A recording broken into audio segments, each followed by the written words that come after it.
জীবনের দাবি অনেক বেশি, তবু সামান্যটুকু মেটাতে ন্যূনতম শ্রমমজুরি ১৬,০০০ টাকার দাবিতে দীর্ঘ ৫ বছর ধরেই লড়ছেন এদেশের সবচেয়ে গুরুত্বপূর্ণ কিন্তু মজুরিতে বেশ অবহেলিত পোশাক শ্রমিকেরা। সব দিক বিবেচনায় এই শ্রম মজুরির দাবিও নিতান্তই কম। তবুও দফায় দফায় আন্দোলন, হামলা, মামলা, শ্রমিক নেতৃত্বের অনেক লড়াই, জেল ইত্যাদির পর মজুরি বাড়ার ঘোষণা আসে ২০১৮ সালের নভেম্বরে। ১৬,০০০ তো নয়ই, বরং ৮,০০০ টাকা করতে মালিক পক্ষকে গাইগুই করতে হয়েছে। প্রতিবারই তাই হয়। নানা বাহানা, মালিকদের নানা ধরনের এপাশ ওপাশের মধ্য দিয়ে বাড়ে হয়তো কয়েকশো টাকা। কোনো মালিকের এক বেলা চা কফির দাম কিংবা তারও কম। ৮,০০০ টাকার নিম্নতম মজুরি ঘোষণা করে গত ২৫ নভেম্বর প্রজ্ঞাপন জারি করে সরকার। নতুন করে পোশাক শ্রমিকদের জন্য ৭টি ও কর্মচারীদের জন্য ৪টি গ্রেড নির্ধারণ করা হয়েছে। শ্রমিকদের ৭ম গ্রেডের ন্যূনতম মজুরি নির্ধারণ করা হয়েছে ৮,০০০ টাকা। এর মধ্যে মূল মজুরি ৪,১০০ টাকা, বাড়ি ভাড়া ২,০৫০ টাকা, চিকিৎসা ভাতা ৬০০ টাকা, যাতায়াত ভাড়া ৩৫০ টাকা, খাদ্য ভাতা ৯০০ টাকা। চলতি মাস থেকে নতুন হারে মজুরি পাওয়ার কথা।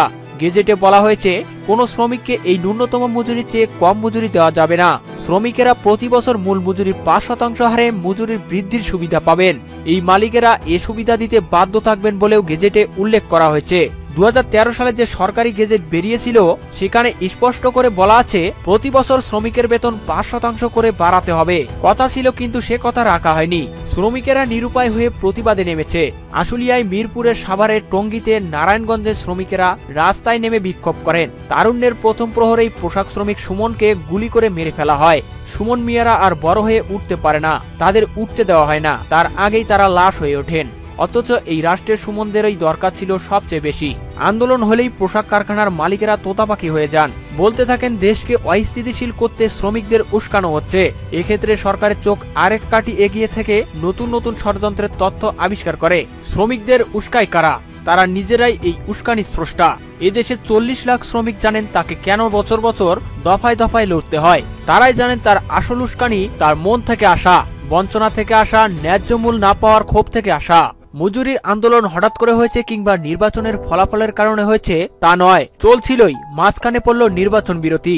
তারপর তারা যখন দেখলেন মালিক পক্ষের কথা আর কাজে মিলছে না, ধার্য করা ন্যূনতম বেতনটাও তারা পাচ্ছে না, তারা চলে আসেন রাস্তায়। শুরু হয় আন্দোলন। তাদের আসতে হবে, এটা তারা জেনে গেছেন আগেই। এখানে ষড়যন্ত্র আছে, আর সেই ষড়যন্ত্রের গুরু স্বয়ং কোনো মালিক। তারা গেজেট বের হওয়ার পরও ধার্য মজুরি দেন না। শ্রমিকের মজুরি ঠিকমতো না দেওয়াই তো আসল ষড়যন্ত্র। ২০০৬ সালে শ্রম আইনের ধারায় ২৮৯ ধারায় স্পষ্ট করে উল্লেখ করা আছে, কোন মালিক একাদশ অধ্যায়ের অধীন ঘোষিত নিম্নতম মজুরি হারের কম হারে কোন শ্রমিককে মজুরি প্রদান করলে তিনি ১ বছর পর্যন্ত কারাদণ্ডে অথবা ৫,০০০ টাকা পর্যন্ত অর্থদণ্ডে অথবা উভয় দণ্ডে দণ্ডিত হবেন। সরকার যখন শ্রমিক আন্দোলনের পেছনের ষড়যন্ত্র খোঁজেন, তখন কি একবারের জন্য যে মালিক শ্রমিককে কম মজুরি দিতে চান তার বিরুদ্ধে কোনো ধরনের শাস্তিমূলক ব্যবস্থা নেওয়ার কথা বলে? যখন ২ ঈদে বকেয়া মজুরি পাওয়ার জন্য একটুখানি সময় পরিবারের সদস্যদের সঙ্গে কাটানোর জন্য অতি সামান্য প্রাপ্য মজুরির জন্য রাস্তায় মরার জন্য বুক পেতে দেন, সেখানেও সরকারি নাক খালি ষড়যন্ত্রের গন্ধ খোঁজে। যারা শ্রমিককে ধার্য মজুরি দিতে চান না তারাই ষড়যন্ত্রকারী। আর যদি শ্রমিকের ন্যায্য আন্দোলনকে উস্কানি হিসেবে পাঠ করেন, তাহলে বলা হবে এই উস্কানি মানুষ হয়ে বাঁচতে শেখার লড়াইয়ের পাঠ বাতলে দেয়। তাই তারুণ্যের ভোর দেখা সুমনের মতো জীবন উৎসর্গ করা লোকেরা লড়তে জানেন। নিজের মধ্যে থাকা খচখচ করা সেই উস্কানিকে সম্বল করে রাস্তায় দাঁড়াতে জানেন। আর ষড়যন্ত্র, সেটি তো শুধু গন্ধই, সুবিধাবাদীরাই এই গন্ধ ছড়ায়।